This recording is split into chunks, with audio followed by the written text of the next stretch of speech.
How effective is compensating cross currents? If it was perfect, in one shipyard, if we had one shipyard building naval ships, tankers, bulk carriers, cruise ships, the productivity would be the same for all of them. This chart shows that it is not perfect, but it is better than weight. The first column for different ship types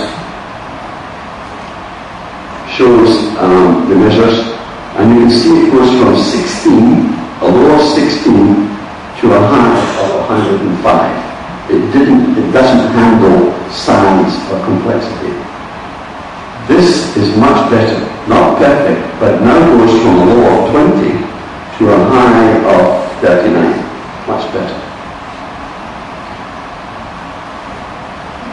Technology is one part of productivity. There are many other factors, and perhaps one of the most important is competition. Without competition, you will not get high productivity. And if you need an example of that, the United States. There is no competition in naval shipbuilding, and because of that, naval shipbuilding productivity is not good in the United States. But there are many other things, and I haven't read work organization. But again, I repeat, you cannot have good productivity if you do not have constant work order, constant ship orders, and of a sufficient amount.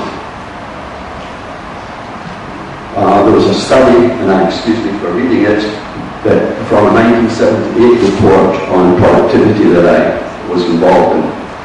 Probably the single most important requisite to making major investments in facilities is to have ship orders supporting the economies of scale. Most important factor for productivity. It was true then, it is true today.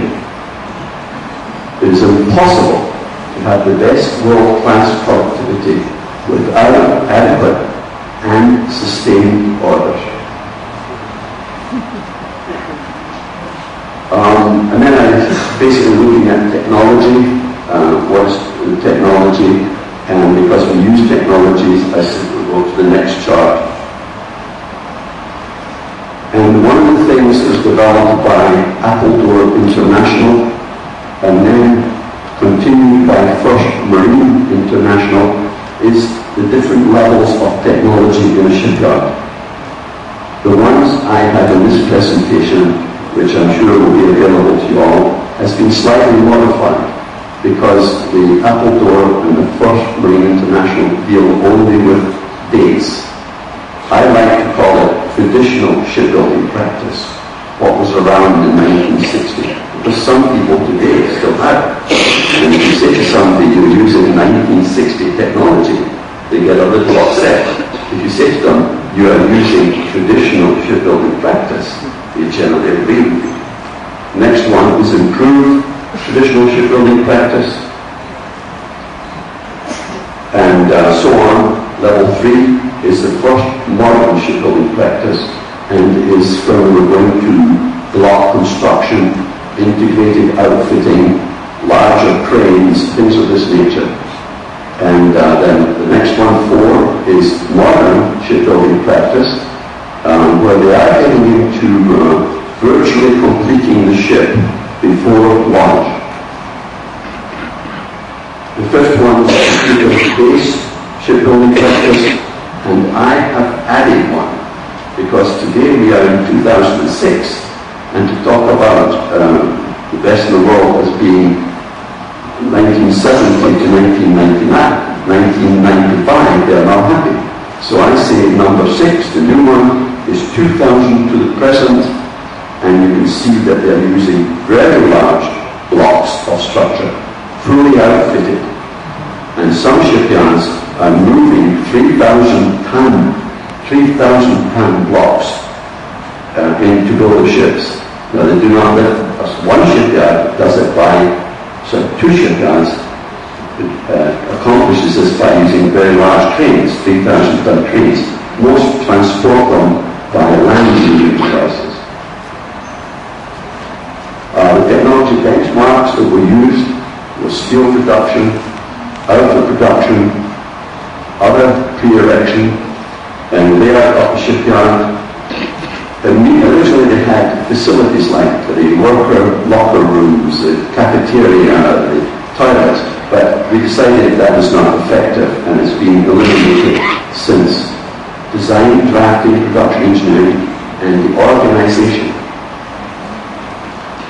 This is an average of the different performance on a scale of 1 to 5, originally now 1 to 6, in different countries, and the average at the bottom. Some of my research, I said, if we can measure the shipyard's productivity, can I relate that productivity to certain parameters in the shipyard?